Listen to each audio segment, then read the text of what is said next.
Hello and welcome to another geometry lesson by eMath Instruction. My name is Kirk Weiler and today we'll be doing Unit 9, Lesson 3 on more work with inscribed angles. Now, it probably goes without saying, but I'm going to say it anyway, that if you haven't seen our lesson on inscribed angles and the homework associated with it, you really want to go through that because both the results of that lesson and some of the results that we saw from the homework are going to become important for this lesson. So let's take a look, and we will start by reviewing some of the major findings. So, major inscribed angle results. All right, there are many important results we have now seen regarding inscribed angles. We will see more of them in today's lesson. Here are some of them that we saw from the last lesson and from the homework set, and that's key. So, major inscribed angle results so far. Number 1. The measure of an inscribed angle is always half the measure of its intercepted arc, and by far that is the most important result for inscribed angles so far. But two of them that we saw both in the lesson and then on the homework. Number 2, inscribed angles that intercept the same arc must have equal measures. And finally, 3, parallel chords in a circle will intercept arcs of equal measure. Okay, so let's take a look and just kind of illustrate these three, right? If I've just got a garden variety inscribed angle, the measure of that angle, the measure of angle ABC, will be 1/2 the measure of arc AC, the arc that it intercepts, right? Likewise, in this picture, we've got angle ABC and angle ADC, both intercepting arc AC, and therefore those two angles must have the same measure. And finally, something that seems to have nothing to do with inscribed angles, but does, and we saw this one on the homework, if we've got two parallel chords in a circle, then the two arcs that are intercepted by those parallel chords must have equal measures. And we'll kind of see why that is in exercise number 1. But just to note, that's the case. So let's take a look at exercise number 1. In circle E, chords AB and CD are parallel. Measure of angle BAD is equal to 42 degrees, and the measure of arc CD is twice the measure of arc AB. Find the measure of arc AB. All right, great. So what I'd like you to do is pause the video now and see if you can work your way through this particular problem.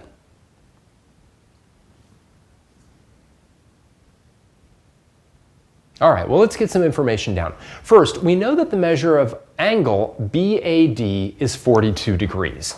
And here we can see, right, why parallel chords are going to result in equal-sized arcs that they intercept, right? If that's 42 degrees, then this must also be 42 degrees, right?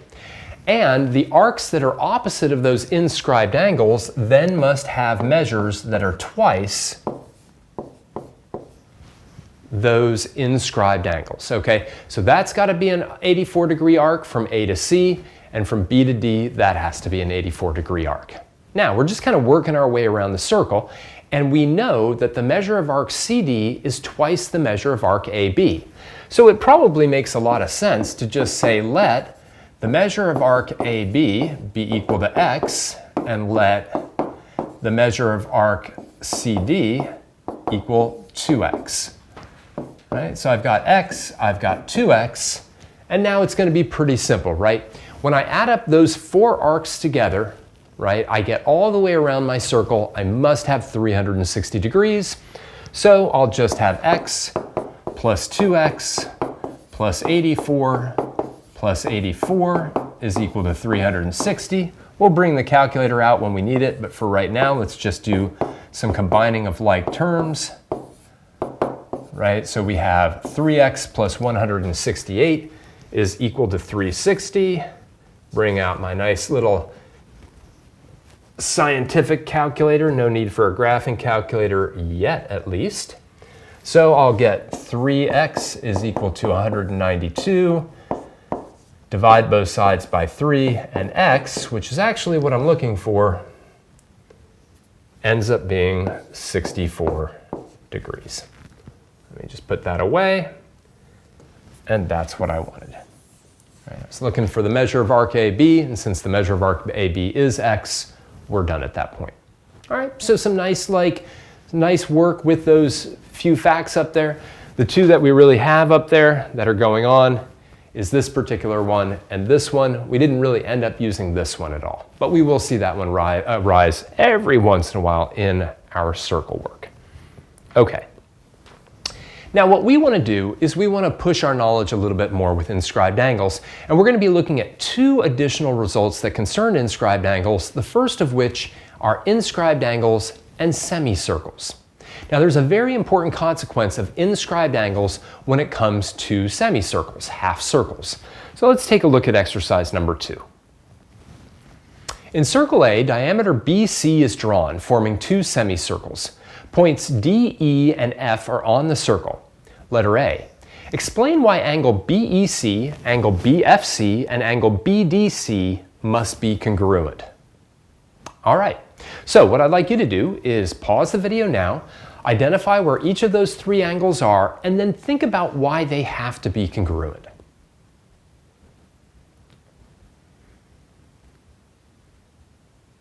All right, well, just to be clear, right? Here's BEC, here's BFC, and here's BDC.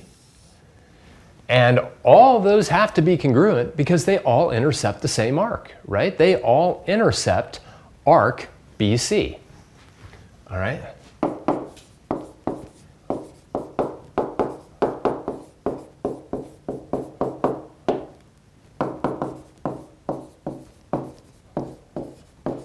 They all intercept the same arc, right? So now we are talking about that second consequence that we saw up there, which is when angles intercept the same arc, right, they must have the same measure. Now, letter B, very important. What must be the common measure of the angles from A? Mark them on the image. So what must be true about all three of these angles? You can actually come up with their measure. Pause the video now and write down what it would be.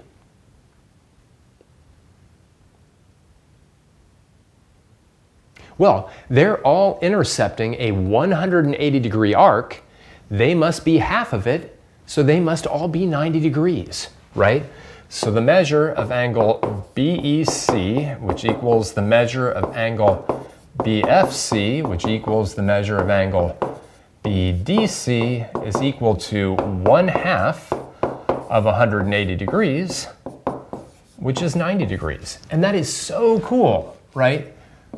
What it means is if I've got an inscribed angle, right, whose endpoints are intersecting the circle at the endpoints of a diameter, then that angle has to be a 90-degree angle. No matter how poorly I drew those 90-degree angle symbols, they have to be 90-degree angles, all right? And once that happens, once a 90-degree angle is involved, then you get all sorts of things. Trigonometry, the Pythagorean theorem, all sorts of different things can arise. Let's take a look at letter C.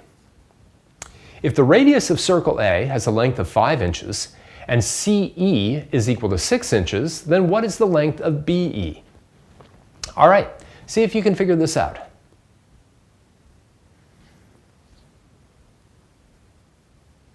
All right, well, the key here is recognizing that we're really working within this particular right triangle, right? So we have this right triangle, all right, it's laying on its hypotenuse. Right? We know that the radius has a length of 5 inches, which means this diameter must be 10 inches, right? We know that CE is 6 inches, and we're looking for that particular side. I'll call it A, because I can use the Pythagorean theorem to figure it out, right? I can say that A squared plus 6 squared is equal to 10 squared. A squared plus 36 is equal to 100. Maybe I'll extend my page a little bit. A squared is equal to 64. And A is equal to 8. And that's what I was looking for, right? I was looking for the length of BE. Okay? So very, very important, right? And it's our first major consequence of this particular lesson, angles inscribed in semicircles. An angle inscribed in a semicircle will always be a right angle. The inscribed angle, along with the diameter, will always form a right triangle.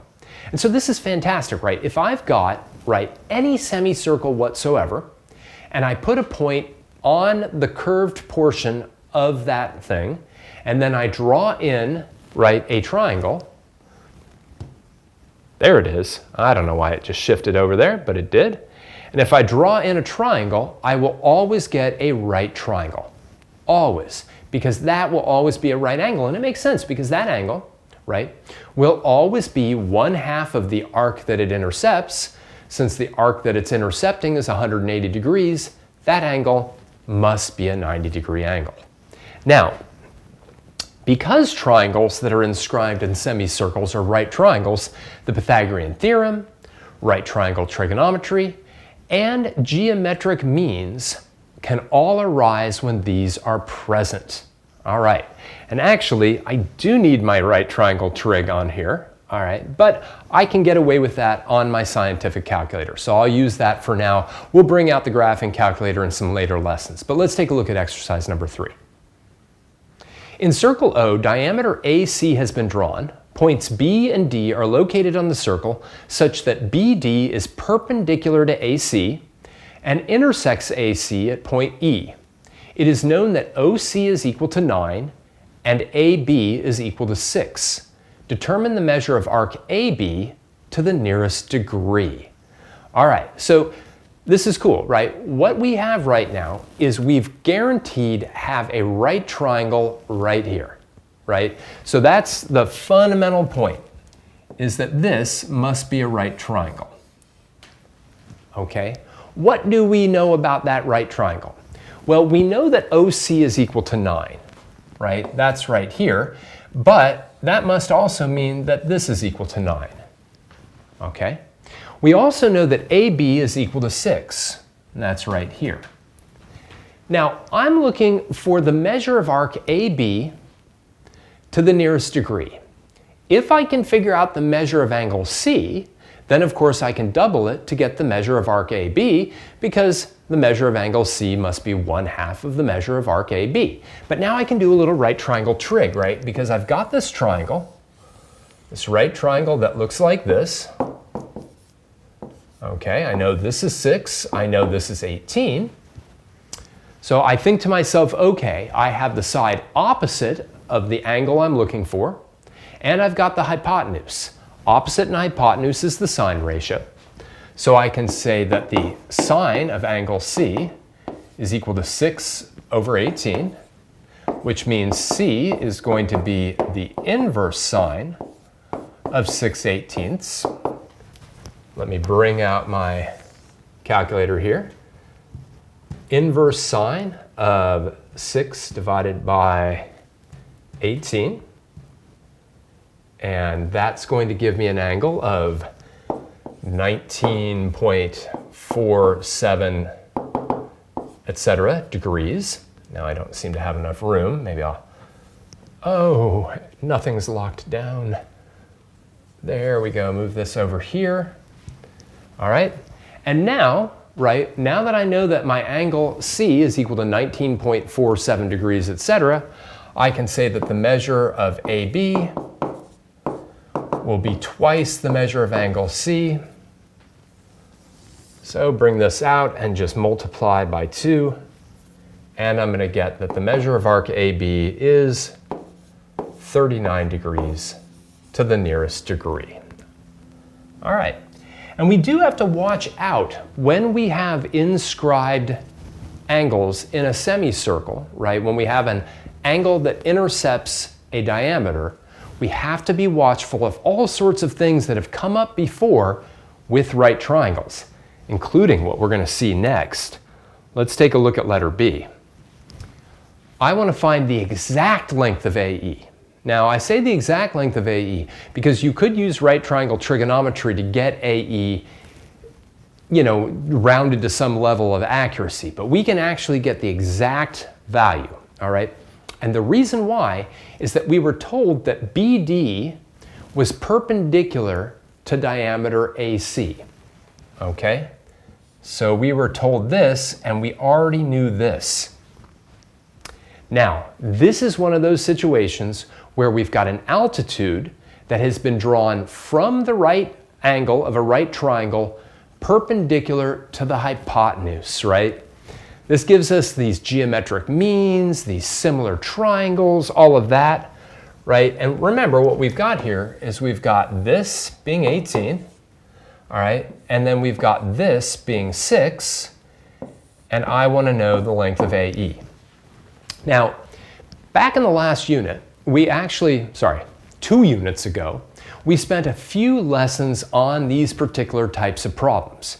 And what we learned was that the leg of a right triangle will always be the geometric mean of the hypotenuse of the right triangle and the segment, the partition segment of the hypotenuse that was adjacent to the leg, all right? What that means is that literally AE divided by AB is going to be AB divided by AC, all right?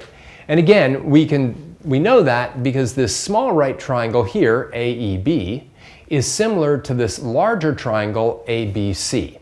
Now we know everything except for AE, right? We know that AB is equal to 6. So let me throw that in. We know AB is equal to 6, and then we know that AC is equal to 18. Okay? So we can just simply cross multiply if we so choose, and we'll get 18 times AE is equal to 36. Divide both sides by 18, and AE is equal to 2. Nice little answer there.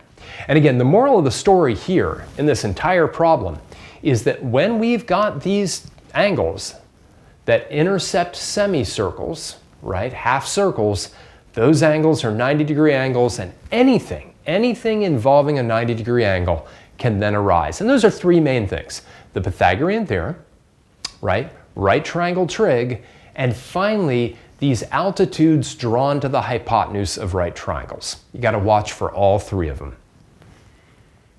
All right, now let's take a look at something else. Cyclic quadrilaterals. I love that term, cyclic quadrilaterals. The last topic we will examine in this lesson concerns when a quadrilateral is inscribed in a circle. And all that means is that the 4 vertices of the quadrilateral lie on the circle. That's it. These types of quadrilaterals are known as cyclic quadrilaterals, and they have a fascinating property, all right, that normal quadrilaterals clearly don't have to have. Let's take a look at exercise number 4. Quadrilateral ABCD has been inscribed in circle O as shown. Its interior angles have been marked. Letter A. What appears to be true about pairs opposite angles in a cyclic quadrilateral? Illustrate with this example. So what appears to be true about the opposite angles in this cyclic quadrilateral? Pause the video now and see if you can figure that out.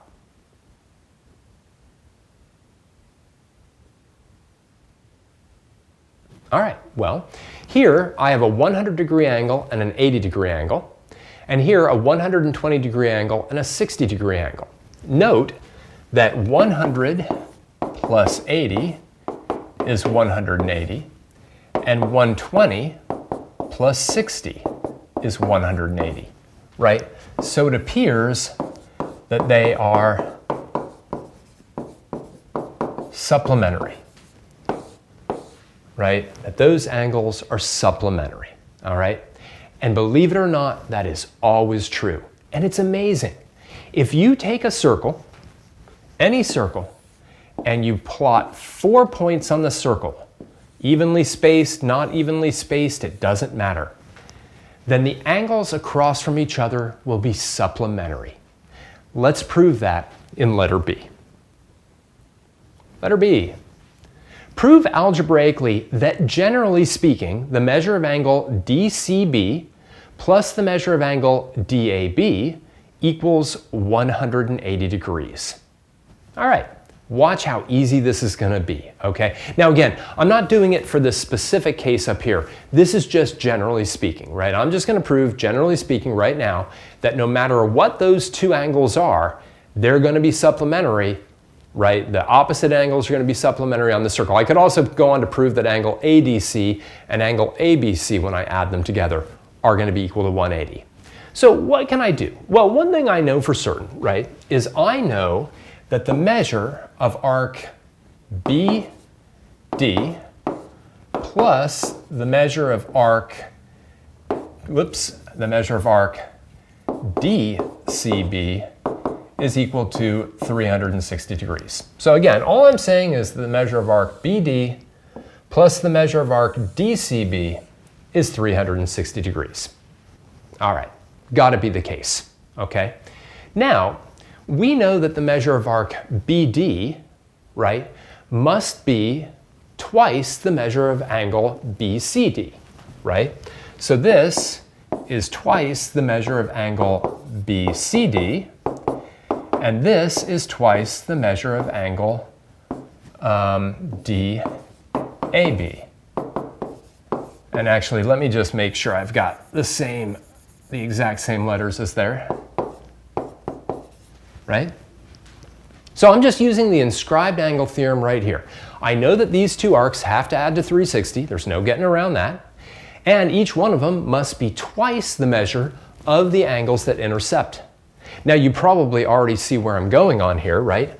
I can now divide both sides of this equation by 2, right? Now division distributes, right? So I can get 2 times the measure of angle DCB divided by 2 plus 2 times the measure of angle DAB divided by 2 equals 360 degrees divided by 2. And now a bunch of 2's cancel, and I get the measure of angle DCB plus the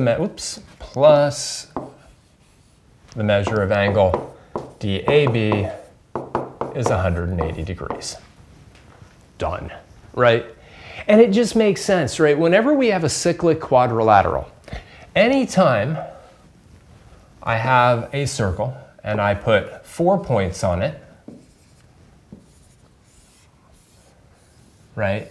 And let's say you hone in on these 2 vertices, right? The arcs that are intercepted by those 2 vertices have to sum to 360 degrees, right? They have to. And because the 2 arcs intercepted by these 2 angles have to sum to be 360, then the measures of those 2 angles have to sum to be 180 because they're half, right, the intercepted arcs. And that's remarkable, right? It means that if you know one angle, the one across from it must be 180 minus that angle, but only because of that inscribed angle relationship. All right, so let's solve some problems on that. Exercise number 5. In the diagram of circle W, points Q, R, S, and T lie on the circle. The measure of angle QRS is 12 degrees less than 3 times the measure of angle QTS. And measure of angle RQT is equal to the measure of angle RST. Letter A, determine the measure of angle QTS. All right, we'll pause the video now and see if you can use what we just learned about cyclic quadrilaterals to answer letter A.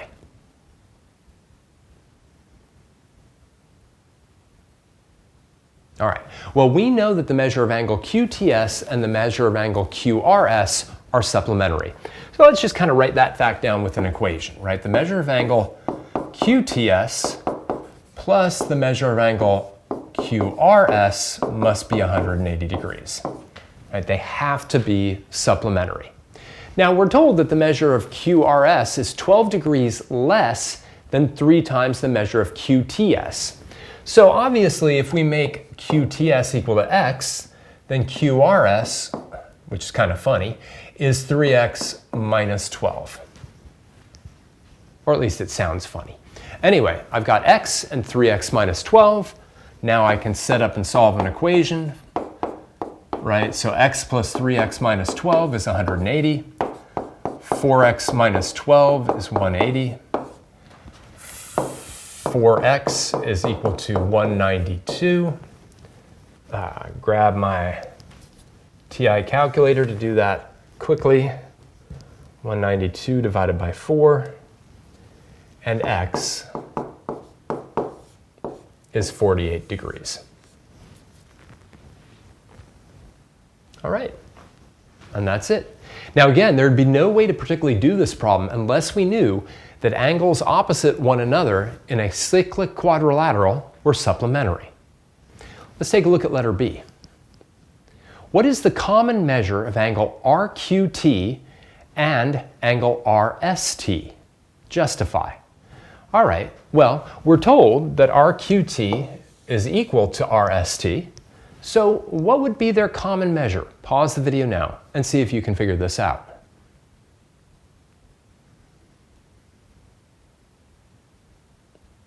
Well, again, now we're talking about two opposite angles, right? This one and this one. And because they're supplementary, they must add up to 180. And because they're equal, they must both be 90. Since they are supplementary and equal, they must both measure 90 degrees. That's got to be a 90, and that's got to be a 90. And that's it. All right, let's wrap this up.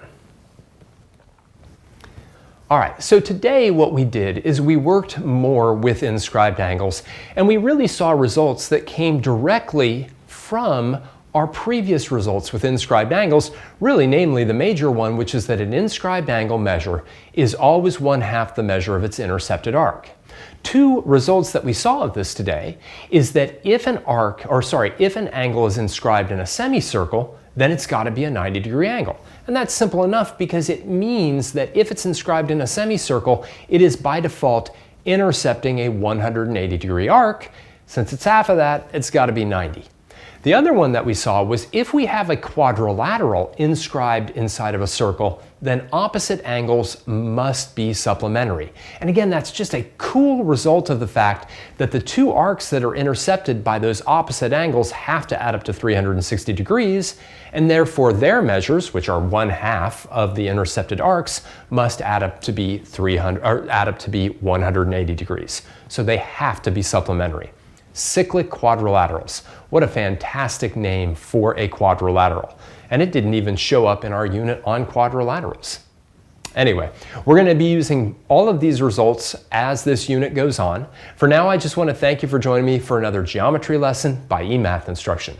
My name is Kirk Weiler, and until I see you again, keep thinking and keep solving problems.